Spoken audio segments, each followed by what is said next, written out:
Hoy, en un giro monumental para la historia de México, Claudia Sheinbaum, la primera presidenta de nuestro país, firmó un decreto que cambiará el rumbo de nuestra nación para siempre. Las empresas del pueblo regresan a sus raíces. La presidenta hoy firmó el decreto que reinstaura a la Comisión Federal de Electricidad, CFE, y a Petróleos Mexicanos, Pemex, como verdaderas empresas del pueblo de México. Un acto de justicia que reivindica la soberanía nacional. Este cambio radical se produce tras la aprobación de la reforma energética, que fue ratificada con fervor en la Cámara de Diputados en el Senado. Pero eso no es todo. La presidenta Sheinbaum también anunció un audaz plan de austeridad para Pemex que promete una drástica disminución de costos. Es el momento de cuidar los recursos del pueblo y asegurar que cada peso se invierta en el bienestar de nuestra gente. ¿Por qué es tan crucial este momento? La nacionalización de CFE y Pemex simboliza un regreso a la esencia misma de lo que significa ser mexicano. Estas empresas, ahora de nuevo bajo el control del pueblo, tienen la misión de servir a la nación, no a intereses privados.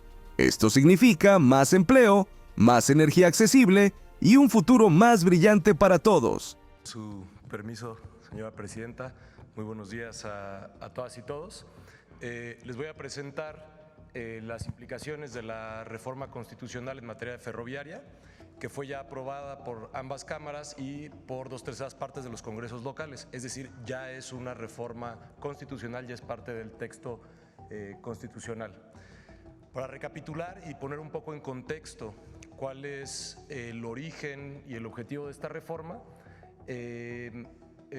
recordamos que se creó Ferrocarriles Nacionales de México a principios del siglo XX, pero fue en 1937 cuando el general Lázaro Cárdenas, siendo presidente de la República, nacionalizó los ferrocarriles.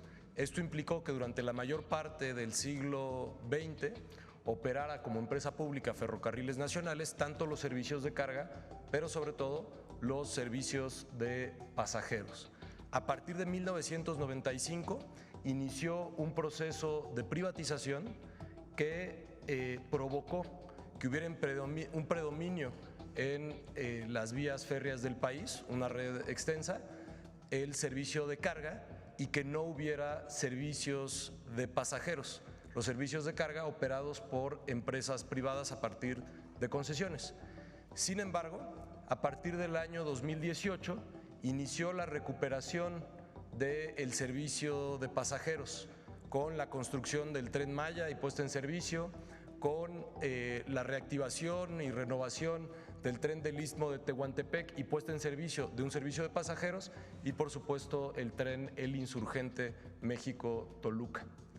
A partir de 2003 se declaró como un área prioritaria, de 2023, perdón, se declaró como un área prioritaria el transporte ferroviario de pasajeros y ahora en 2024 esto queda establecido en la reforma al artículo 28 constitucional, de tal forma que el Estado recupera la posibilidad de operar trenes en las vías férreas del país y darle prioridad a los trenes de pasajero en específico. La que sigue, por favor. Ahora con la presidenta Claudia Sheinbaum continuará y se acelerará el regreso de los trenes de pasajeros. Se tiene como objetivo en esta administración en los siguientes años construir 3,000 kilómetros de vías férreas que permitan operar trenes de pasajeros y también se tiene como una prioridad fortalecer el servicio de carga de trenes. ¿Qué sigue, por favor? En la administración del presidente Andrés Manuel López Obrador fue cuando regresaron los trenes de pasajero y para poder operar las 2,240 kilómetros de vía que se pusieron en servicio de pasajeros, se crearon 3 empresas públicas operadoras de trenes. La empresa Tren Maya, la empresa del corredor interoceánico del Istmo de Tehuantepec y con Banobras El Insurgente, la operación también es pública en el México-Toluca. ¿Sigue? Por favor. ¿Qué es lo importante de la reforma constitucional y cómo quedó el texto? El 29 de octubre de 2024, 2/3 partes de los congresos en las entidades federativas aprobaron la reforma, lo que incorpora al texto constitucional lo siguiente: la comunicación vía satélite y los ferrocarriles, tanto para el transporte de pasajeros como de carga, son áreas prioritarias para el desarrollo nacional en los términos del artículo 25 de esta Constitución. El Estado mexicano retoma el derecho de utilizar las vías férreas para prestar el servicio de transporte de pasajeros y para ello el Ejecutivo Federal podrá otorgar asignaciones a empresas públicas o concesiones a particulares en su caso. La que sigue, por favor. El objeto de la reforma es impulsar desde el Estado los servicios de trenes de pasajeros y esto implica la reducción en el tiempo de recorrido, mayor seguridad, mejor calidad de vida, una reducción en la huella de carbono, más eficiente que otros modos de transporte, y la prestación de servicio a comunidades que quedaron aisladas precisamente en el proceso de privatización porque estaban conectadas con trenes de pasajeros que dejaron de operar. La que sigue, por favor. También vale la pena recordar que ya iniciaron los estudios de 3 proyectos férreos en esta administración. El primero es el México-Pachuca, en donde las personas que actualmente hacen un recorrido de la Ciudad de México a Pachuca tendrán un ahorro de alrededor de 25% de su tiempo de viaje, con 1 hora 20 minutos. En el caso de México-Querétaro, donde también ya se iniciaron los estudios en acompañamiento de la Secretaría de la Defensa Nacional, el ahorro en tiempo para quienes cotidianamente hacen el viaje será de alrededor de 40% y también se iniciaron ya los estudios para que el Tren Maya tenga también la operación de un servicio de carga. Muchas gracias. ¿Sí las mencioné? Sí, ya está. Luz. Con su permiso, Presidenta, buenos días a todas y todos. Como señala la Presidenta, el día de ayer concluyó el proceso legislativo, la primera, por favor, el proceso legislativo de la reforma en materia de áreas y empresas estratégicas del Estado mexicano que inició el 5 de febrero de este año, tras 10 meses, aprobación en ambas cámaras y aprobación en la mayoría de los estados de la República. Hoy ya es una reforma constitucional que nos llena de muchísimo orgullo, porque con la reforma de los artículos 25, 27 y 28 se retoma por el Estado algo que nunca se debió de haber perdido. La reforma de 2013 privatiza o pone a competir a las empresas que eran públicas, las convierte en empresas privadas y con eso se genera el que no exista la garantía de la prestación de los servicios públicos. La que sigue, por favor. ¿Qué significó la reforma del 2013? La reforma mal llamada reforma energética, porque realmente lo que ocasionó fue el desmembramiento de las empresas públicas del Estado, de las empresas de todos los mexicanos. Pasaron de ser empresas productivas, que se les llamaron productivas, pero en realidad lo que ocasionaron es que se convirtieran en empresas privadas que competían entre sí y que estaban regidas por el derecho mercantil, no por el derecho público para proveer servicios públicos. Es decir, algo que era un recurso estratégico del país y que era base de la soberanía nacional y la soberanía energética, se convirtió en una mercancía común y corriente, dejando de ser un recurso estratégico. Con esta reforma lo que se está haciendo, lo que se logró es regresarle al pueblo de México a estas empresas. Se cambia la naturaleza tanto de la Comisión Federal de Electricidad como de Petróleos Mexicanos para devolverles eso, su carácter público como empresas públicas del Estado. ¿Esto qué significa? Que se le da prevalencia a estas empresas para que se garantice la continuidad, la seguridad y la accesibilidad de todos los mexicanos a un recurso estratégico.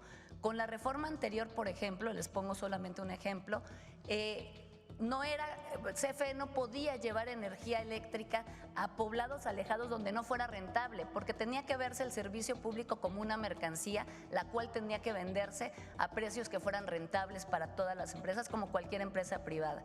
Aquí recuperamos la esencia de que este es un recurso estratégico para la nación y, por otro lado, nos permite retomar la planeación, de la capacidad de planeación que tenía el Estado mexicano y que nunca se debió de haber perdido, pero que con la reforma del 2013 se perdió, y esto ha ocasionado muchísimo desorden y ha ocasionado incluso problemas técnicos que ponen en riesgo la confiabilidad de todo el sistema energético nacional. Asimismo, otra de las cosas que se reservan para la nación es que se incorpore el litio como un área estratégica del Estado mexicano. Básicamente estos son los puntos de la reforma. Estamos muy felices porque el día de hoy se firma este acuerdo que le regresa al pueblo de México 2 empresas que son fundamentales para el desarrollo de las regiones y para el desarrollo del país. Gracias.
Estas reformas plantean, son 180 días, ¿verdad?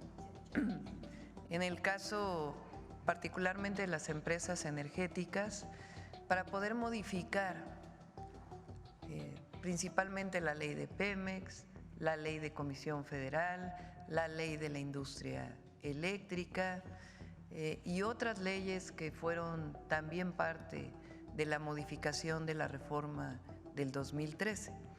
A partir, ya tiene tiempo la Secretaría de Energía con Pemex y CFE trabajando estas leyes, y también es importante que se sepa que hay un espacio también para la inversión privada, es decir, Pemex y CFE regresan a ser empresas públicas del pueblo de México y se mantiene un espacio para la inversión privada que quedará establecido con orden, con certeza en las leyes secundarias. Entonces, esta es la siguiente parte, pero hoy revertimos una buena parte de la reforma del 2013 y Pemex y CFE regresan a ser empresas del pueblo de México. Y nuestro compromiso de que van a ser empresas operadas eficientemente y que brindarán servicios, combustibles y electricidad a precios accesibles para todas y para todos. Bueno, ahora sí pasamos a las preguntas.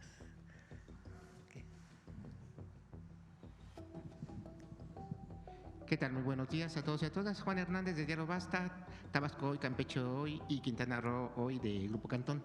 Doctora o funcionarios de gabinete, precisamente sobre este tema, para darnos más una idea del alcance de estas dos reformas que se están implementando o que se van a implementar. ¿Cuántos empleos son los que se estarían rescatando? Bueno, se nos pueden, si tienen ese estimado, ¿cuánto es lo que se rescata de recursos? Porque con el presidente Andrés Manuel López Obrador, pues sí nos daba una visión de, pues, de todo el saqueo que se hizo de Pemex, que se hizo de la CFE, que realmente fueron de miles de millones de pesos. Se perdieron empleos, se perdió infraestructura, se perdió, se vendió, prácticamente se estaba haciendo chatarra de toda lo que era la industria energética nacional. Eso es por un lado, y por el otro lado también la cuestión de la industria ferroviaria, de los trenes de pasajeros. También ya se hablaba del Tren Maya, de todos los alcances que tenía en el sureste, cómo lo está conectando, cómo conecta ya el sureste con el norte. O sea, todo este esfuerzo, si nos los pueden aterrizar un poquito más en empleos, en beneficios económicos, en lo que es la creación la conexión de todo el país que pues estaba desconectado y estaba abandonado el sureste. Esa sería mi primera pregunta. Gracias. En el caso de la energía, vamos a poner el caso de la electricidad, de Comisión Federal de Electricidad. Muchas de las plantas de CFE, incluso lo dijo aquí el presidente López Obrador muchas veces, por ejemplo, las plantas hidroeléctricas, que son de las primeras plantas que hubo en nuestro país, que incluso fueron sujetas a nacionalización con López Mateos, son empresas que generan energía limpia. ¿Qué quiere decir energía limpia y no limpia? Digamos que la que contamina son las plantas que producen principalmente con hidrocarburos. Las que más contaminan son de carbón, después las de combustóleo, luego las de diésel. Y las hidroeléctricas, pues en realidad es una turbina que se mueve, que no quema nada. Las termoeléctricas queman carbón, queman combustóleo, queman diésel, queman combustibles. Al quemar un combustible, pues genera gases, que muchos de esos gases son contaminantes.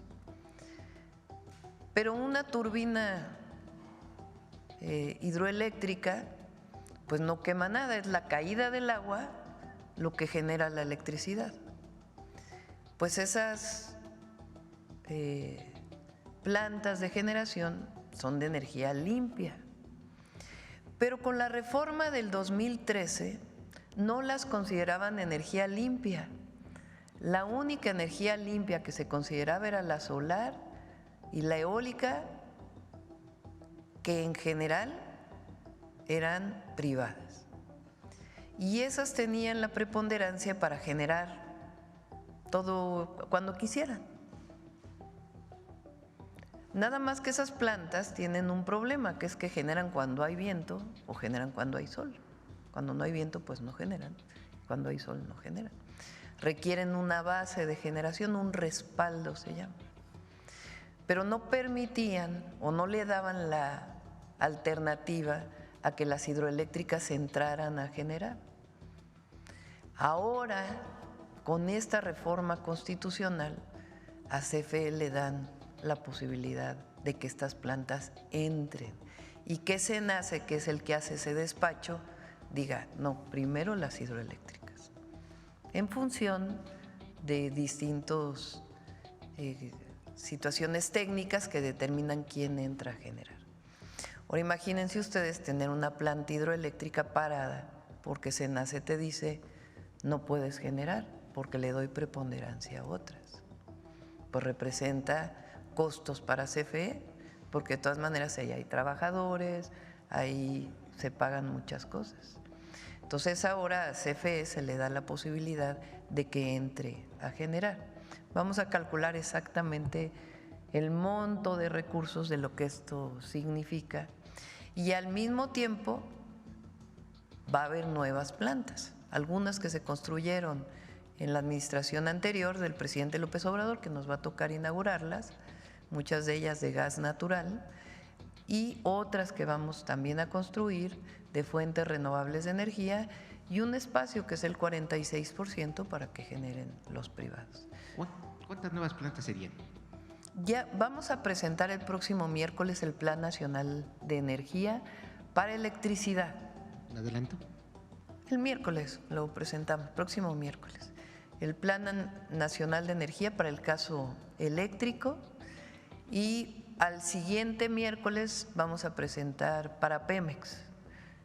Pemex también se está haciendo un trabajo muy importante y todas las leyes secundarias que van a derivar van a ayudar a fortalecer a Petróleos Mexicanos y a Comisión Federal de Electricidad para el bien de todas y de todos. Incluso no es solo de los habitantes que viven más aislados o de la ciudadanía, no solo el usuario residencial, nosotros que consumimos en nuestras casas, sino para las empresas. Esta reforma es fundamental para el desarrollo nacional, es un eje estratégico.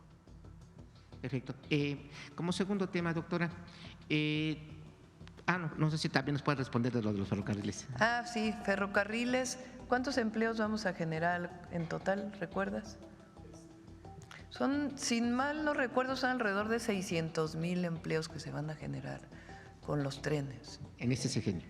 En el 2025 vamos a iniciar con el México-Pachuca, donde se va a terminar el México-AIFA, que ya también vamos a explicarles algunas situaciones de este tren, y luego el AIFA-Pachuca, y después el México-Querétaro. Entonces esos son los que vamos a iniciar el próximo año. Ya se están haciendo los estudios y la construcción formal empieza en abril.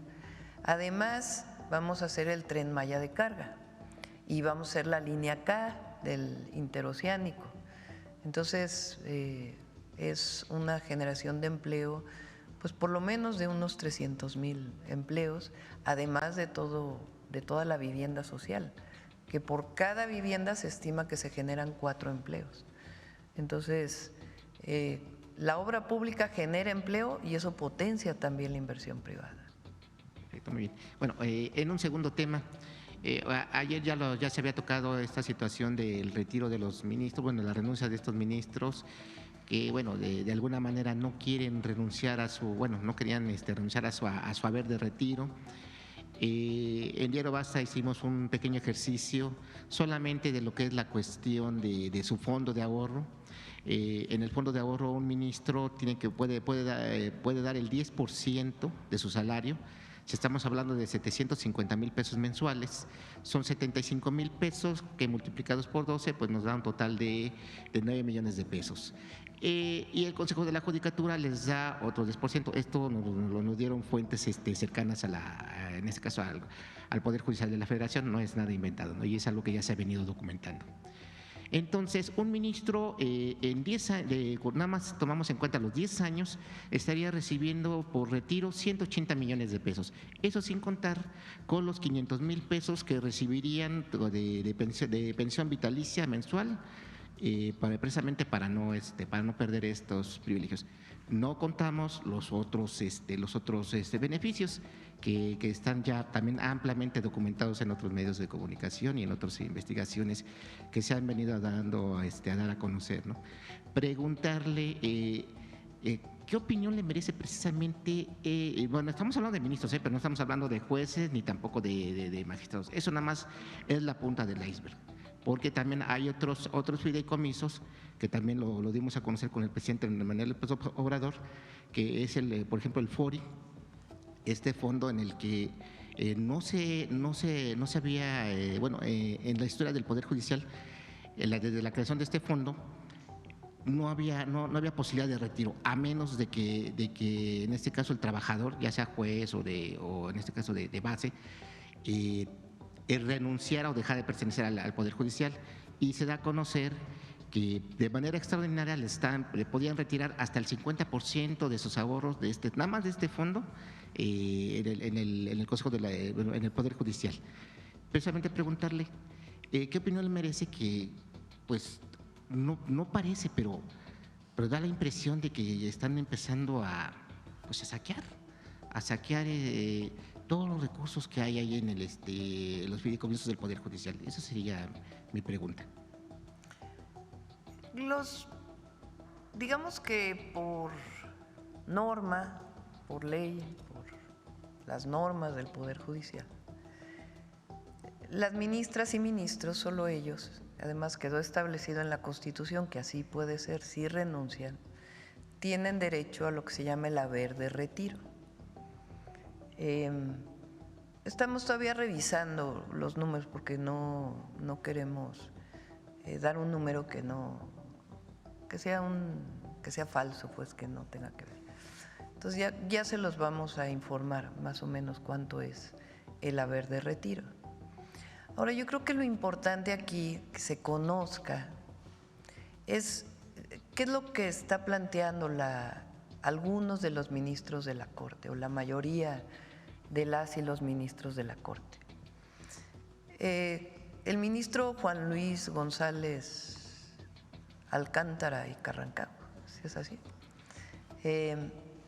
hace una propuesta, un borrador, vamos a llamarle así, para que se apruebe en el Pleno de la Corte con relación a recursos que incorporan a la Corte los partidos políticos. Entonces, en primer lugar, un partido político se rige esencialmente por las leyes electorales. No tiene personalidad jurídica, así se llama, para interponer un recurso en la Corte con relación a la Constitución, a reformas constitucionales. Ese es el primer problema que nosotros hemos mencionado. Un partido político lo puede hacer al Tribunal Electoral, pero no a la Corte. Eso dice la ley, la Constitución. Entonces, aceptan los recursos de los partidos. Primer problema. Ahora, ¿qué dice? ¿Cuál es la propuesta que hace este ministro? Dice, de la reforma al Poder Judicial, que ya fue aprobada, porque no reconoce que haya problemas en la aprobación, en el procedimiento. Dice que estuvo bien el procedimiento. Dice, de esa reforma que se aprobó, les sugerimos lo siguiente: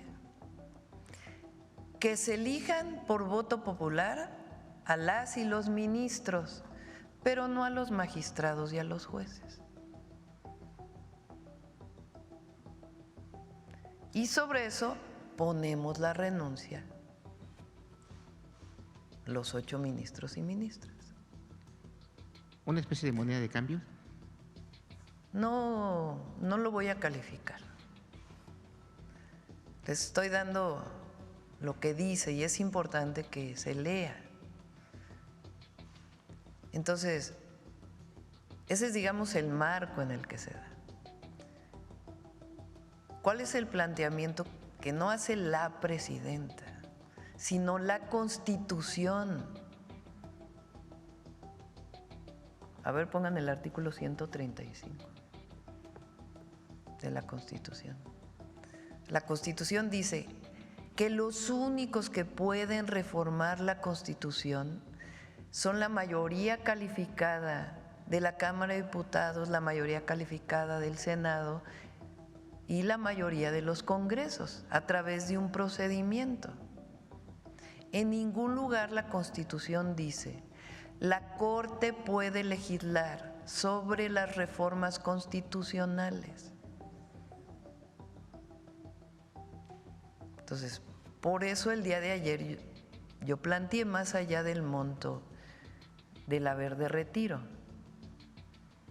a ver si estos 8 ministros y ministras están dispuestos a violar el artículo 135 de la Constitución.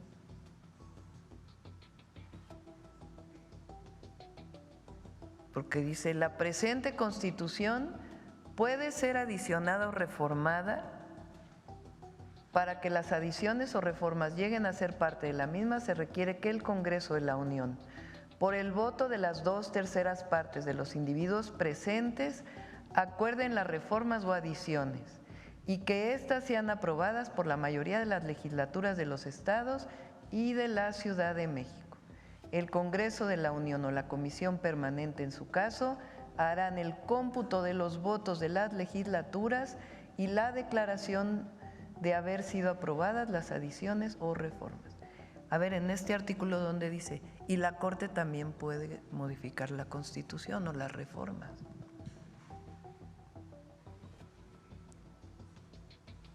Entonces, parece que ellos van a tomar una decisión el martes.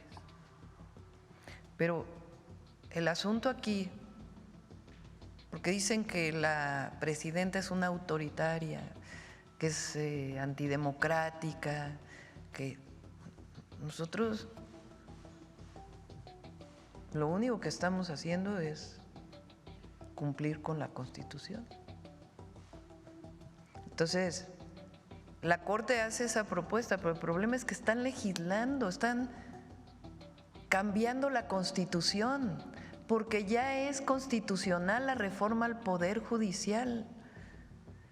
La Corte puede decir, se realizaron mal estos procedimientos.